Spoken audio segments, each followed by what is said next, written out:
Varlıklı, insanların gıpta ettiği bir hayat yaşıyor. Bakıyorsun olmadık pisliğin içerisinde. Allah. Ben niye varım? Bunu sorgulaması lazım insanın. Evet. İnsanı aldı, hayvanlar içerisine koydu. Bir de isim taktı, Homo sapiens dedi. İnsana doğanın urudur, kanseridir diyen insanlar çıkmış. Bu dünyanın kaymağını insan yiyor. Neden insana farklı bir konum seçme gayreti var materyalist bilim adamlarında? Küresel ısınmanın önlenmesine kadar gübre böceklerinin görevi var. Ne diyorsunuz hocam? Hiçbir canlının yapamadığı, benim yaptığım şey ne? Çünkü hiçbir canlı bir genetiği değiştiremedi ki. Bak ben değiştiriyorum. İnsana Allah'ın koyduğu kurallara müdahale yetkisi verilmiş. Böyle insanın yürüyüşü değişir, Allah. duruşu değişir. Allah.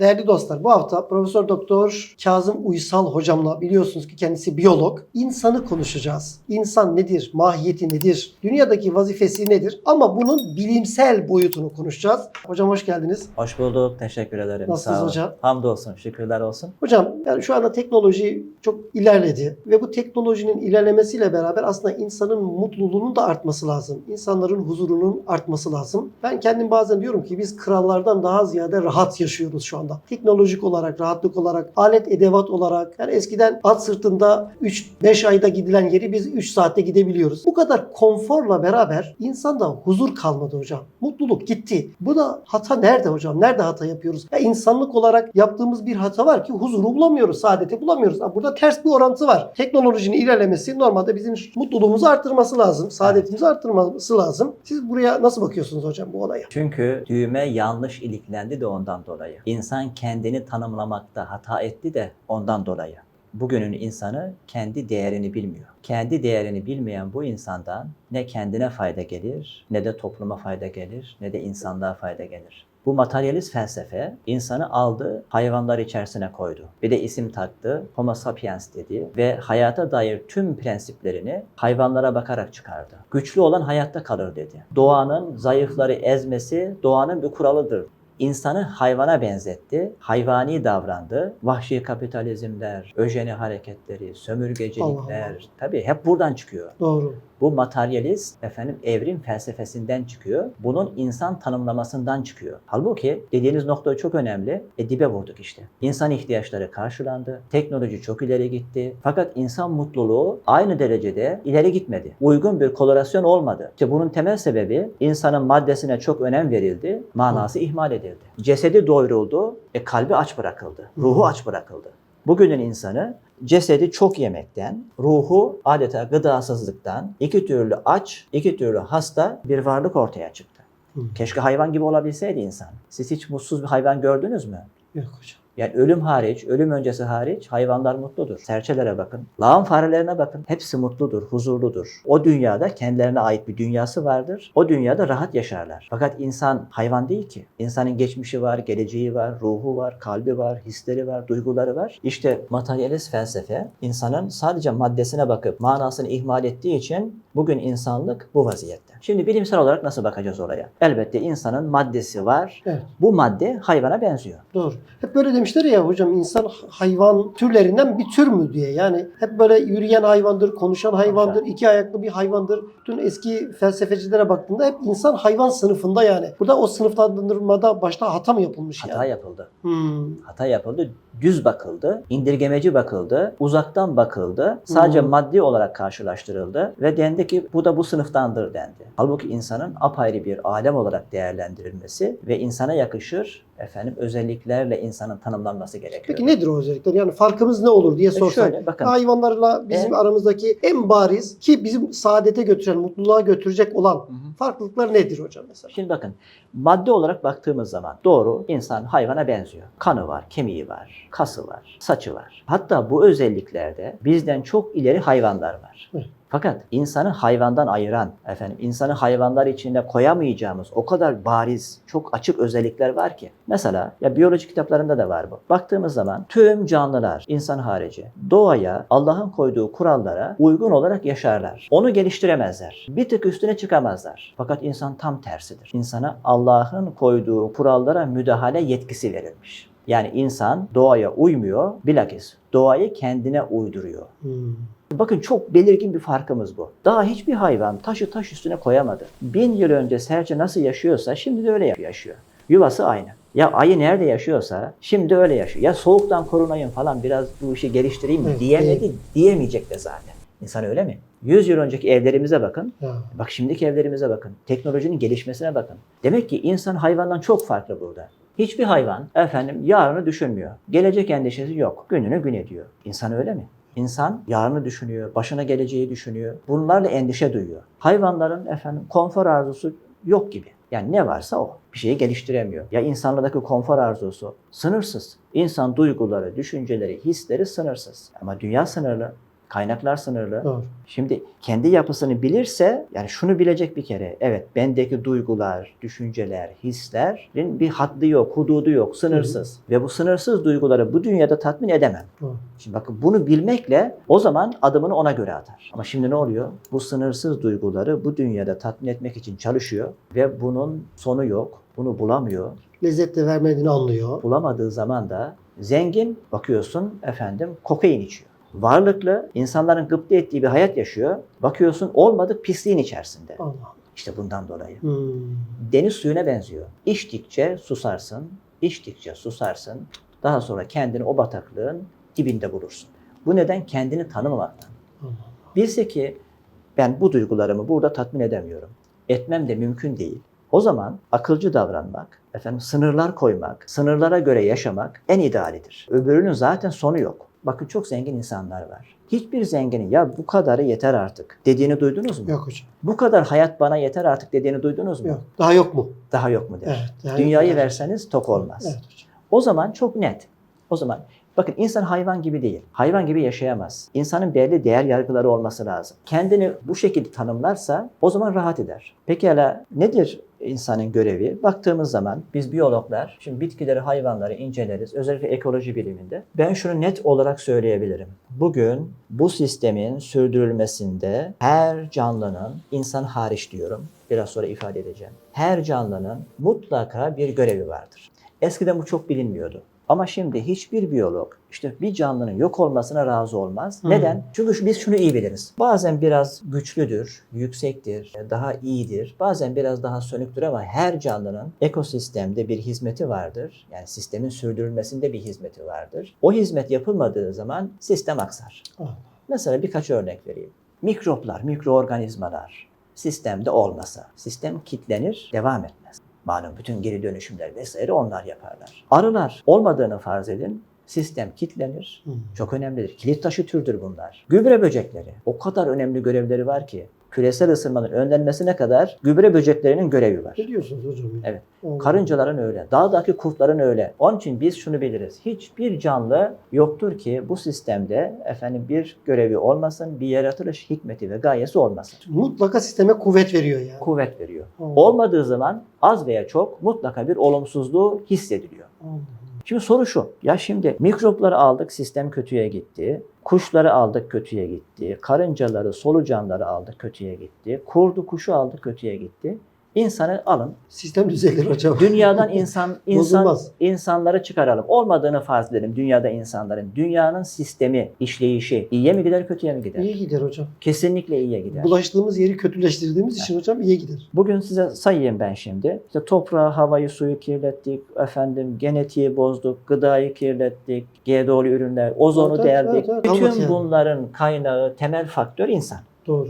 Karşımıza şu çıkıyor bakın. Yaratılış gayesi olarak baktığımız zaman, hikmet nazarıyla baktığımız zaman mikrobun görevi var, solucanın görevi var, dağdaki kurdun, kuşun görevi var. İnsanın bir görev tanımı yok. Bilimsel olarak bakarsak da bir görevinin olması lazım değil mi hocam? Tabii ki. Yani bu sistem içerisinde. Nereden bakarsanız bakın. Bakın, evet yani. Bilimsel olarak bakarsanız da buraya gelirsiniz. Vicdanen bakarsanız da buraya gelirsiniz. Şimdi kendi vücudumuza bakalım. Bırakın ekosistemi biz biyoloji ilminin o karışık noktalarını, sistem dengelerini. Kendimize bakalım şimdi. Vücudumuzda var olan hiçbir şey şu hikmetsizdir diyebilir miyiz? Tırnağımız, kirpiğimiz, gözyaşımız, nereye bakarsanız bakın mutlaka hikmetlidir.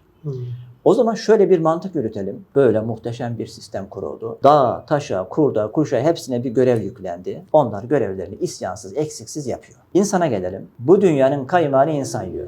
Batarya dolmuş, insan boşaltıyor. Fosil yakıtları, gazı, petrolü insan kullanıyor. Denizden de insan istifade ediyor, karadan da insan istifade ediyor. İstifade noktasında hiçbir canlı insanla kıyaslanamaz. Tahribat noktasına bakıyorsunuz, bütün problemlerin kaynağı insan. O zaman sonuç şu, insana bir görev tanımı yok. Yok. Dini düşünmeden hakikaten bir görev verilebiliyor mu hocam ya? Ne görev veriliyor? Ha Yani şimdi, bilimsel olarak bakın düşününce. şöyle, biz bilim insanları olaylar arasında bakacağız, ilişki kuracağız, sonuca gideceğiz. Tamam. Öyle bu böyledir deyip orada bırakmayacaksın. O zaman şu soruyu soracağız. Eğer bu soruyu sormazsak sistemde anlamsız oluruz. Hatta işte bu soruyu soramayıp materyalist bakıp insana doğanın urudur, kanseridir diyen insanlar çıkmış. Şu soruyu soracağız. Madem ki her şeyde bir hikmet var, Doğru. varlık gayesi var, sistemde bir hizmeti var, o katkıyla sistem devam ediyor. Benim de bir görev tanımım olması lazım. Doğru. İşte o görev tanımı şu olması lazım. Diğer hayvanların yapamadığı, benim yaptığım bir şey olması lazım. Doğru. Çünkü mesela toprağı havalandırmak, benden daha iyi havalandıranlar var. Değil mi? Tohum dağıtmak, benden daha iyi tohum dağıtan kuşlar, kurtlar var. Yani hepsine ben yüküm bakın. Hepsinin hizmeti benim için. Doğrudan veya dolaylı. O zaman hiçbir canlının yapamadığı, benim yaptığım şey ne? Çok basit. Öyle bilim insanı, profesör olmaya falan gerek yok. Hiçbir canlı sanata bakıp sanatkarı göremedi. Esere bakıp ustayı anlayamadı. Olaylar arası problem kurup sonuca gidemedi. Ya bu lambayı buraya ben taktım. Orada bir lamba var. Kıyas yapamadı. Bu İHA'yı ben yaptım. 3-5 saat, bir gün, 2 gün tutuyorum. Sonra indiriyorum. Bu dünyada bir İHA gibi farkı yok ki. Bunu da yapan birisi bu mantığı hiçbir hayvan, hiçbir canlı kuramadı. Benim varlık gayem, bana tanımlanan hizmet budur. Ben diğer hayvanlardan farklıyım. Bana rububiyet dediğimiz Allah'ın bu kainatı, bu doğayı, sistemi yürütmek için koyduğu kurallar var. Bu kurallara müdahale yetkisini bana vermiş. Çünkü hiçbir canlı bir genetiği değiştiremedi ki. Bak ben değiştiriyorum. Bir canlının genetiğini değiştiriyorsunuz, başka bir şey yapıyorsunuz. Bu kadar yetkimiz fazla bizim. Her yeri kattık, karıştırdık. Yetkimiz fazla. O zaman benim bu görev tanımımı ben yaparsam sistemde anlamlı olurum. Eğer yapmazsam bu sistemi bozan, yıkan, kan döken, sistemi sömüren bir konumda olurum. Hani insan teknoloji arttı, bilim ilerledi, insan ihtiyaçları karşılandı fakat mutsuzluğumuz daha da arttı. Mutlu olamadık. Bundan kaynaklanıyor. Çünkü kendi vazifemizi, sistemdeki kendi konumumuzu bilmiyoruz. İnsan hayvandır. Hayvan gibi olursa ancak, bakın bu çıkmaz yol. İnsan nasıl mutlu olacak? Şimdi bakın, insana hayvan olarak bakmak mı insanı değerli yapar? İnsan muhatabı ilahidir. Hocam oraya geçmeden aklıma şey geldi de, yani bu insana verilecek olan görev var ya, ya bu sistemin içerisinde insana bir görev vereceğiz ya. Her hayvanın yaptığı bir görev var dediniz ya. O hayvanın yaptığı görev kendisine takılan cihazlar nevinden ya. Şimdi insan da bu görevi hiç dini işin içerisine katmadan düşünürsek dahi, insan kendisine takılan cihazlara, aklına, fikrine, düşüncesine, duygularına bakıp bu manada bir görevi üstlenmeli, aramalı değil mi hocam? Yani ya gidip de bir hayvanın yapacağı görevi yapacak halimiz yok. Çünkü bize verilen istidatlar ve kabiliyetler çok değerli. Mesela bazı hayvanların yapamadığını işte biz yapıyoruz. Bak bizde akıl var, onlarda yok. O zaman bizim bu görevi tahsis ederken aklımız var. Bu benim görevimin bu akla uygun olması lazım. Bende duygular var. Bak geçmişi düşünüyorum, hafızam var. Geleceği düşünüyorum. Bana verilecek görevin de böyle olması lazım diye düşünerek kendi istidat ve kabiliyetimize göre, hani bazen şöyle diyor ya, insanın da görevi işte ne yapıyor? Uçak yapıyor, şunu yapıyor falan, bir görev tahsis ediliyor ya. Kardeşim bu verilen görevler bu sistemin devam etmesi için değil ki, kendi rahatlığı, sadece kendine hizmet ettiğin boyut olmuş oluyor. Bir de bundan insanın kabiliyet ve duygularına da tam manasıyla hitap etmiyor mu diyeceğiz hocam? Şimdi hani var ya, ilim bilmek, ilim kendin bilmek. Kendini bilmezsen bu okumak değil. Hiç dine falan ihtiyaç olmadan bir insan kendi görevini, vicdanını dinlese bulur. Bulur değil mi hocam? Ya? Biraz önce anlattığım gibi. Evet. Vicdanını dinlese, sisteme baksa kendi görevini bulur. Bakacak, ben sistemde çok ayrıcalıklı bir konumdayım. Tüm mahlukat çalışıyor, sanki kilit vurulmuş. İleriye gidemiyor. Ne verilmişse tanımı onu yapıyor ve ölüyor. Ve çoğu da bana hizmet ediyor. Ve bakıyorsunuz ya doğrudan ya da dolaylı. Çoğu değil, hepsi. Evet. Hepsi neticede bu sistemin sürdürülmesi için hizmet ediyor. Ve sistemin en üst makamda da biz oturmuşuz. O zaman ben niye varım? Bunu sorgulaması lazım insanın. Eğer varlık sebebini diğer hayvanlarla kıyaslarsa asıl mutsuzluk buradan kaynaklanıyor. Hata orada oluyor değil mi Evet. hocam? Mukayese ediyor. Diyor ki ben o cinsten bir şeyim, o zaman benim de görevim o cinsten bir şey. Onun yaptığı görev neyse ben de yapayım deyince işte mutsuzluğun Ha, dibine tabii, tabii. vuruyor. Yani Evet, hayvanlar doğru. gibi çiftleşeyim, hayvanlar Evet. gibi vesaire yapayım, Doğru. yiyeyim, içeyim deyince bu sefer görev tanımı dışına çıkıyor. Doğru. Kendisine takılan cihazlarla da uyumsuz oluyor Ha. tabii hocam yani. Ve kendini değersizlerin en değersizi yapıyor. Doğru. Hayvan gibi olabilse keşke. Ya. Çünkü hayvanda keder yok, elem yok, değil mi? Hayattan zevk alıyor. Ama insan öyle değil. Hı. İnsan bu tanımlı görevini yapamazsa, yani bu sistemi yaratana muhatap olamazsa, ha benim görevim buymuş. Ben onun varlık alemine koyduğu sanata bakacağım, onun büyüklüğünü anlayacağım. Maşallah. Bu resmi yaptım ama hakikisi orada, gül resmi, hakikisi orada. Doğru. Kıyas yapacak, Allah'ın büyüklüğünü anlayacak. Doğru. Aslında hocam siz bunları anlatınca şöyle oluyor. Yani benim alemimde canlanan bir şey paylaşayım. Yani normalde şimdi bilim adamlarımız aslında insanla hayvan arasındaki bu cihaz farklılığına, bu konum farklılığına bakınca ya insanı saadete götüren yolu çok rahatlıkla bulmaları lazım. Ya bakın kardeşim bu insanların duygularını ne tatmin ediyor? Bu cihazını nerede kullansın mutlu oluyor dediğinde yol belli. Neden insana farklı bir konum seçme gayreti var bu bilim adamlarında? Daha doğrusu materyalist bilim adamlarında, seküler bilim adamlarında yani. Adam huzurunu düşünmüyor mu yani? Bu dünyada zaten geçici bir ömür var. Belli zaten o toprağa girecek yani. O zaman ben mutlu olarak oraya gireyim. Hem kendimi hem arkamda götürdüklerimi de mutlu ederek gideyim gibi bir basit bir formül var. Ama maalesef insana apayrı bir görev tanımlamasıyla huzursuzluğun dibine vuruyoruz yani. Evet. Çok basit aslında. İşte bu maalesef gözlükten kaynaklanıyor. Gözlük. Yani bir indirgemeci bakış var. Maddeye bakarsınız, maddede boğulursunuz. Onun dışına çıkamazsınız. Allah Allah. Bir de bütünsel bakış var. Maddeye de manaya da birlikte nazar etme var. İşte yapılan hata bu. Cesede bakıyor, manasını göremiyor. Kendini okuyamıyor yani. Allah Allah. Kendini okuyamadığı için de bu hataya düşüyor. Halbuki yani insan kendini değerli bilirse hem mutlu olur, kendi değerini, kendi görevini tanırsa mutlu Ya. olur. Yaptığı işin anlamlı olduğuna inanır. Çünkü öbür türlü her işin sonu anlamsızlığa çıkıyor. Ya. Madem ölüm var, eğer ölüm yokluksa bakın yaptığın her iş olumsuzluğa çıkıyor. Doğru. Ama bu sistemin bir sahibi var. Ben de ona muhatabım. Onu tanımakla görevliyim. Bana buna uygun cihazlar verilmiş ve bir görev tanımı yapılmış. O zaman ben bunun gereğini yapmam lazım. Duygusu insanın ne yapar? Hayvanlıktan alır. Ya. Muhatabı ilahi dediğimiz Allah'a muhatap olma gibi çok şerefli bir dereceye yükseltir. Maşallah. Ve böyle insanın yürüyüşü değişir. Allah Allah. Duruşu değişir. Allah Allah. İhtiyarlığı farklı olur.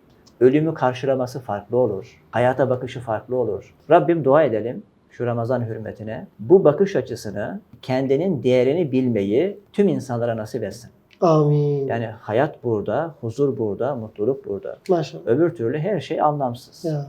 Her şey boş. Ve bunu zaten örneklerini canlı görüyoruz. Evet. Canlı okuyoruz. Evet. Hocam çok teşekkür ediyoruz. Çok keyifli bir sohbet oldu. Evet. Çok lezzet Biz de- aldım. biz de- Ben inanıyorum ki seyircilerimiz bundan çok lezzet alacaklardır. Hakikaten değerli dostlar, insan kendi mahiyetini bilse, bu dünyada huzuru zaten yakalamak istemiyor muyuz? Bu dünyadaki en büyük gayemiz ne? Mutlu olayım, huzurlu olayım. Gayemiz bu mu? Öyleyse biz kendimizi tanımalıyız ve bir biyolog olarak da hocamdan bunu dinledik. Onun bakış açısıyla hakikaten aydınladık. Çok teşekkür ediyoruz hocam. Ağzınıza sağlık. Ben teşekkür ederim. Sağ olun. Kolaylıklar. Bu video hoşuna gittiyse ve eğer hala MyRahle'ye abone değilsen, abone ol butonuna basmayı unutma. Ayrıca bu videoyu beğenip, yorum ve paylaşım yaparak bu çalışmaya ortak olabilirsin. Unutma, hayra vesile olan, hayrı yapan gibidir.